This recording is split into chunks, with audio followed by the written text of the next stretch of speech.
Hey YouTube, it's Finalizing Reptiles, and I got Caleb here. You guys should be getting used to seeing him by now. This is like video number 432 I think he's been in.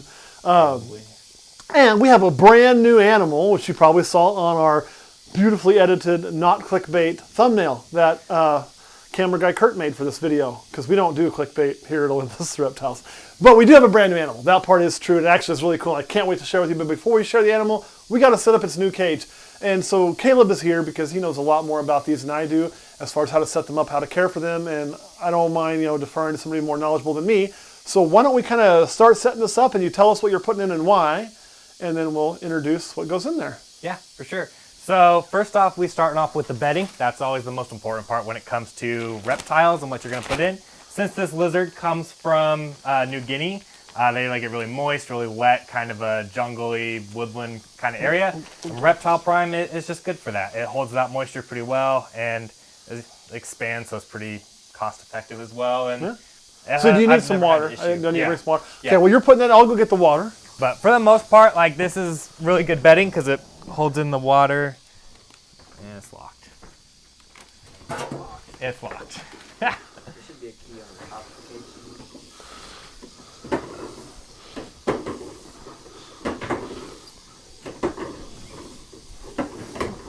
Locked because there's A rattlesnake in the next cage, yeah.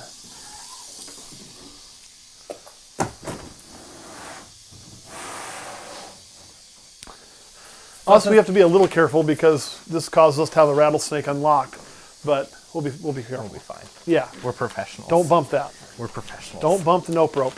Plus, we distract him. He's got food in there. So hopefully he'll eat his food and not us. So these guys spend most of their time under dirt and stuff, so you're going to want it pretty thick. That way it gives them some chance to build their own burrows, but most of the time they just go for rocks and ledges that kind of make their own burrows. Get that kind of mixed around. We have more if you need it too. Yeah, I think this will probably be good. Okay, don't hesitate if you need more. We're ready to rock. Yeah, and plus on that note, like, when you think of jungle woodlands and stuff like that, there's a lot of greenery and shrubbery on the ground, so we're going with some Zoo Med, not sponsored, should be though, Zoo Med vines and things like that, as well as we have different leaf litters and stuff like that. This is sterilized. Don't go to the comments freaking out. This is sterilized. It's been frozen and it's been baked, so it's doubly sterile. Water. We didn't bake that. We just froze it. Well, you bake it, it turns into fire. Well, the wood. We have wood, yes. yeah.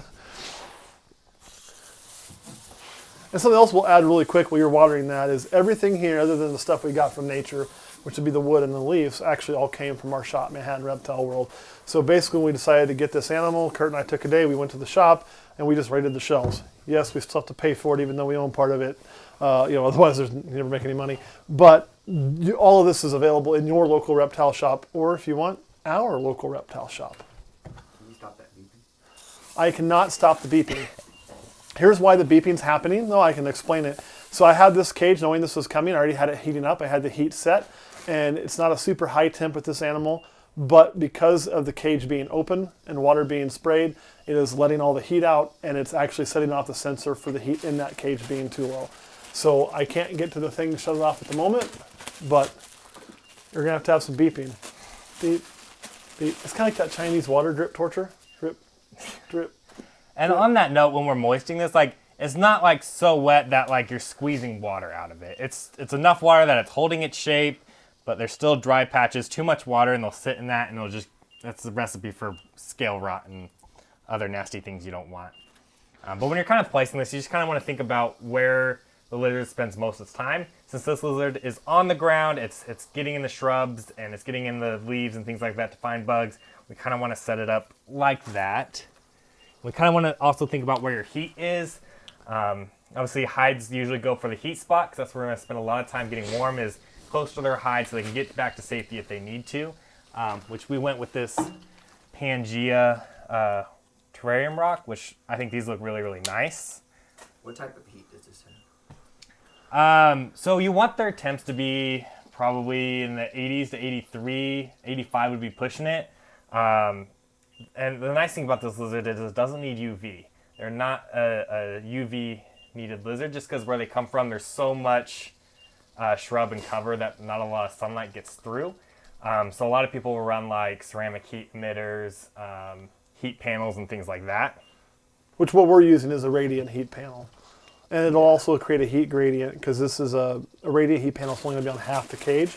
So it'll be able to heat and cool it as it chooses. Because this room does have some pretty major temperature swings, but each one of these cages is on its own heat panel, regulated on its own thermostat.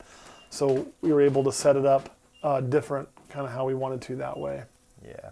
And I kind of like when I get these vines, a lot of people will just kind of leave it like that, and that's fine.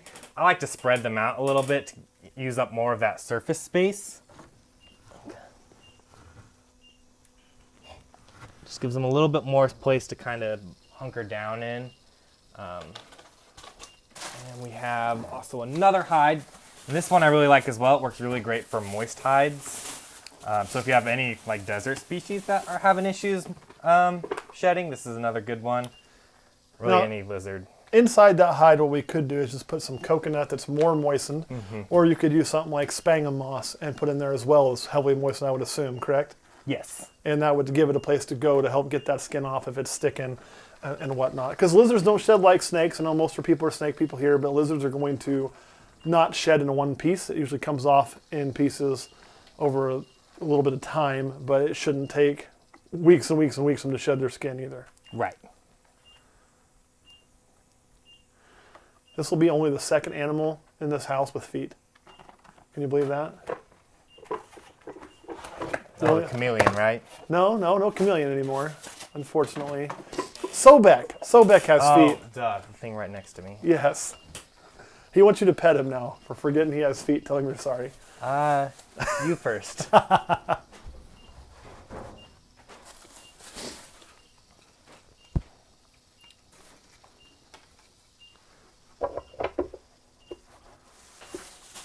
And then another important aspect for them is they are big time swimmers. They really like to spend a lot of time in the water. A lot of times their hides and perches that they go out to are over water areas. So that way when like they see a predator or something, they can just dive right in that water. So adequate water is a necessity. And one thing we'd like to add, we just didn't have it in stock right now, but it's some kind of pump to create a little bit of a waterfall or a water feature in the cage. It's not necessary for them. Like they don't have to have a waterfall. They're not, some animals need to see the water moving to drink. I don't think this is one of those, but just for the aesthetics of it, because this is a cage that's more about being pleasing to the eye than anything for our own personal display. Yeah, and then another part of that water is I've moved one of these. When you're building cages, it just kind of evolves over time. It's not something you can really just have an idea and work that way all the time. Sometimes you got to constantly change things. So when I was talking about them going in the water like to hide, there's a lot of mangroves where they are that are coming up through the water, so it provides a lot of security. So I added one of the vines into that water so you can kind of get behind it to feel a little bit more secure.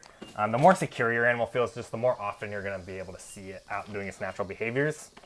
And then, of course, leaf litter. It's great for, this lizard eats a lot of bugs like roly-polies and things like that. It's something that these guys munch on and stuff, so it gives it a natural kind of feel.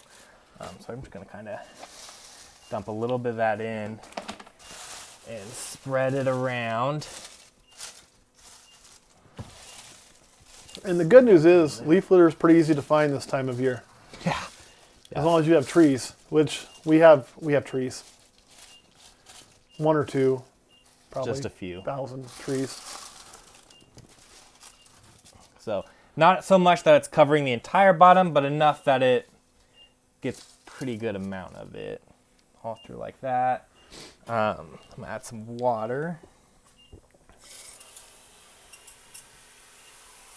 If you guys have a big reptile place and you don't have a hose, oh my God, get a hose. It just makes your life so much better. Yeah, as someone who doesn't have a hose, I really regret that.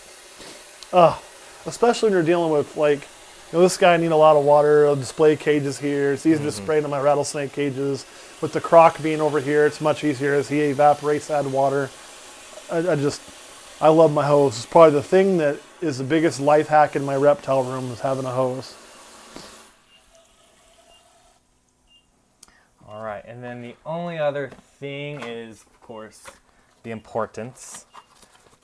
food and a little food dish. Otherwise, a lot of times in this dirt and stuff, it gets lost in there. And while that helps them dig a lot to find their food, it's just easier to know and keep track of how much they're eating if there's an actual food dish. So we just used one of the smaller, taller ledges so that any like mealworms or superworms that get fed just don't kind of crawl out. And again, I'm going to kind of put that in an area that's not necessarily hidden from the animal, but kind of hidden from sight in a way that way it feels a little bit more comfortable. You can maybe get a good viewing of it. And then I had a couple pieces of logs that I grabbed. Yeah, if you want to hand me those. Those are different logs. Kurt. He had his own logs. I did. So this animal species is something that I've worked with for a long time. And it's probably one of my personal favorites as far as lizards go, except for monitors. Monitors kind of take the cake. And again, they live in decaying wood. Now this isn't necessarily straight decaying wood because we've kind of sterilized it, but it is something that you just kind of, it might be a little big, but we'll see what we can do. Just kind of keep going with it as it goes and let the cage kind of evolve as it goes by. Yeah, I think that looks really good. Kind of open up a little cave area. And more. Make sure you can kind of get out of that water. And voila. So this is a really cage I'd be really comfortable putting quite a few in, and they'd absolutely love this. This is something they would really enjoy. There's a lot of hiding spots, a lot of things for them to dig and forage through. And you can group keep these, right? Yes. So right now we only have one. We have another one coming. But if we wanted to add a few more females, it wouldn't be a problem. For sure. Probably not extra males though, right? No. Males typically don't get along. I've seen people do 2 males, 2 females, but I do not recommend it very often.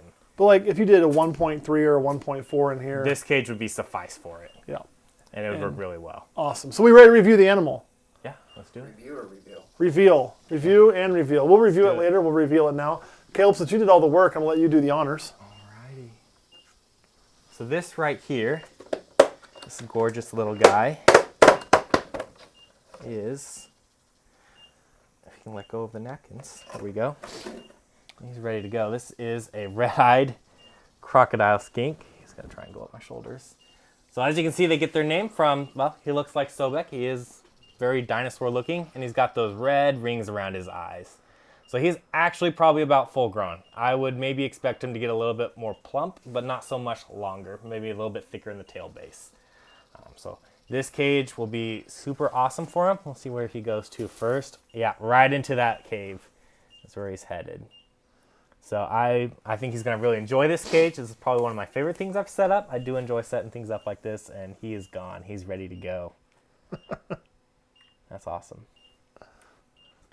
And then usually after I put things in, like all the decoration, leaf litter and stuff with the animal in there, I do give it a little bit of a spray down. Not anything crazy, but where they come from, there's a lot of rain. So it just gives them a little more natural feel. Helps with that humidity. All right. Other than that, he's good to go. All right, so if we'll slide that closed, we'll start building the heat, quit beeping at us. Just a couple things before we get off here to make sure I know what I need to do. So some of the daily things I'm going to have to do is not probably spray daily, but pretty often, correct? Yeah, most people keep these in aquariums. Being something like this, you're probably going to be able to get away with less often than what most people do. But yeah, I would do probably every couple of days. Just kind of give them a little rainstorm. It's more or less what I'm trying to do. Obviously, the lock, too, is not for that. The lock is because its neighbor is a rattlesnake. So, we don't want that coming open.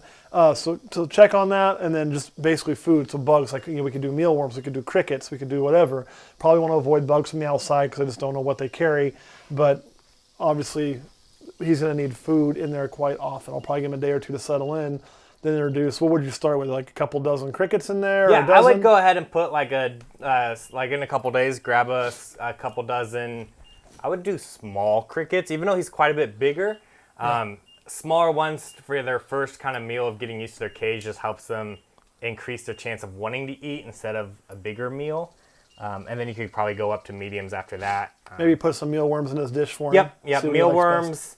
He's probably even ready for super worms. Mealworms I like a little bit better because you can get the giant ones, so they're good enough for filling, but not too big for that food dish and climbing out everywhere. Well, I can keep them in the fridge. Yeah, I love that. That's so I can use also them a as good I part. need. Yeah. And it makes it simple. If I'm gone for a week and my wife has to not run and get crickets, hey, just put some mealworms in there and she can handle that. Yeah, for sure. So, and on top of that, anything else I need to worry about with him other than monitoring temps and just kind of that? I mean, he should have like a Cadillac of a setup in here, I think. Yeah, he's really going to enjoy this. The only other thing is just kind of, like I was saying, just make sure it doesn't get too wet.